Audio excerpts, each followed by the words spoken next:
Tako da, še enkrat, govorimo o racionalizaciji projekta 2.8. Večina postopkov je bila že obravnavana v zadnjih 3 letih. In ko smo ugotovili, da so sredstva cenovno rangi, razredi primerljivi racionalizaciji z 2.11, smo pač začeli seštevati, v redu. Če kotlovnice ni treba, je 1 milijon stran, če ni treba okopane telovadnice, je 2 milijona stran. Za brežino smo na mesto, ne vem, 3 potrebnih milijonov, bomo dali mogoče 80 tisoč evrov.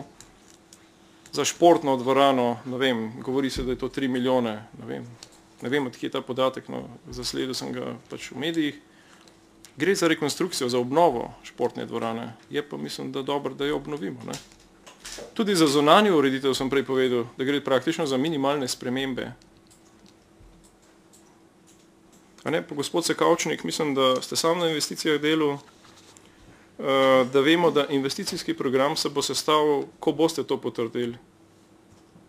A ne, projektanta, prej ste očitelj planu 2.11 vsi, da ga je nekdo pripravljal, pa nas je bilo 12 pripravljavcev, da je brez žiga, štemplja in tako naprej.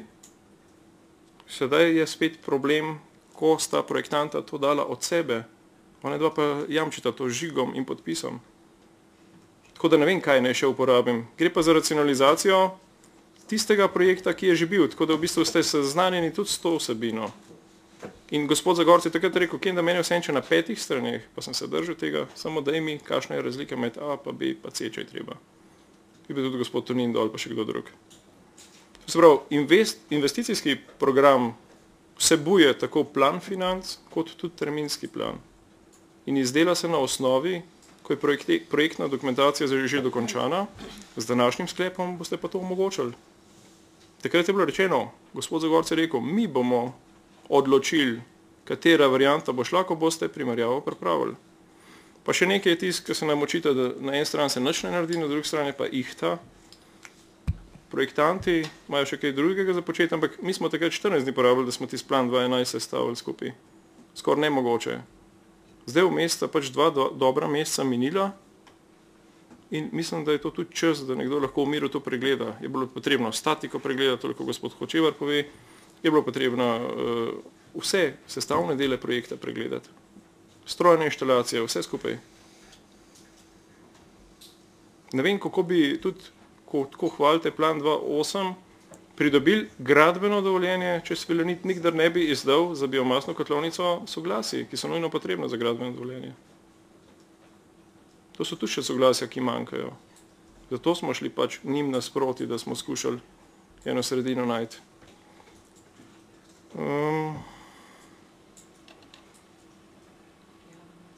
Kar se zaklonišč tiče, sem povedal, mi smo že tudi na Morsu bili, z vsakim novim osebkom pač je potrebno zaklonišča preprojektirati. To je pač logika, sej Mateja, to je bilo že ugotovljeno, ne. Tudi šolski okoliši, to pa mislim, da je ravnateljica že povedala, so se potrudili, so se sestali in iščejo možne rešitve.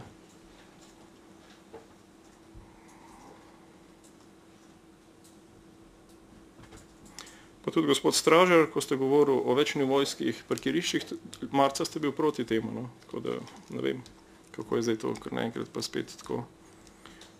Res je, da v bistvu mogoče je gospod Lunar pozabil povedati, da je bil predviden promet kot zanka za osnovno šolo Toma Brejca, saj za prvo triado smeri svetilnika ETE, ne, ti smo pozabili povedati.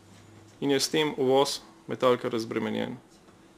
To mogoče smo res pozabili povedati, ne. In tista prometna študija pač pol čist drugače zadeva zdrži.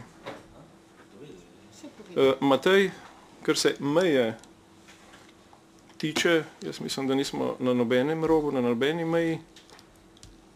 Tako da mislim, da jaz sem se držal tistih 5 sklepov, ki so bili marca, se pravim, pisal jih je tudi gospod Tonin, tako da ve, zakaj gre. Bi pa gospoda Tonina pol javno pozval, da mi pove, katere projekte sem delal mimo zakona, ker to pomeni, da so nezakoniti, da mi jih javno povejo, ne. Je pa res, da se naj pol še ZGO pred 2.8 prebere, da je bilo marsikaj možno tudi kot delo v javno korist, sploh če gre za komunalno infrastrukturo. Kaj naj bi to bilo?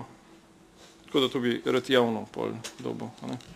Torej, Mogoče me gospod Kenda ni slišal, ampak jaz sem uvodoma rekel, da mi podpiramo njegova prizadevanja. Odreagiral je zelo čustveno, ker ga jaz razumem, mora pa tudi on nas razumeti, da v toku razprave moramo mi upozoriti na dvome in me je žal, če išče probleme tam, kjer jih ni, ali pa če nam polaga besede v uste, kar nismo rekli.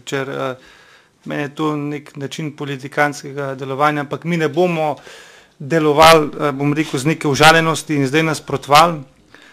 Bi pa se radi z gospodom Kendom občinsko upravo glede posameznih sklepov še pogovorili in bi želel v imenu svetniške skupine NSi pred glasovanjem 5 minut pauze ali pa 10.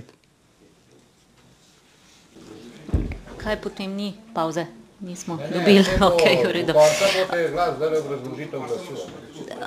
Ne, samo zanima me, nisem dobila zadovoljivega odgovora na tretji sklep. Torej, kaj pomeni tretji sklep? Kaj so tisti minimalni popravki, a bi lahko zvedla, preden bi glasovala o tem? Obrazložitev, kaj pomeni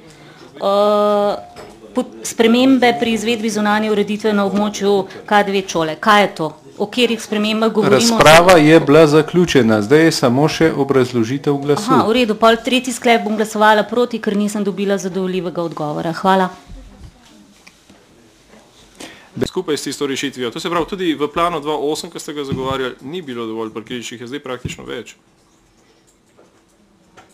Tako da to je tista zunanja ureditev, ne vem, kaj si mislila, ampak ne vem, kaj je še dodatno zunanja. Zunanja ureditev je to. Tako. In zato so bile pol variante 1, 2. Tako.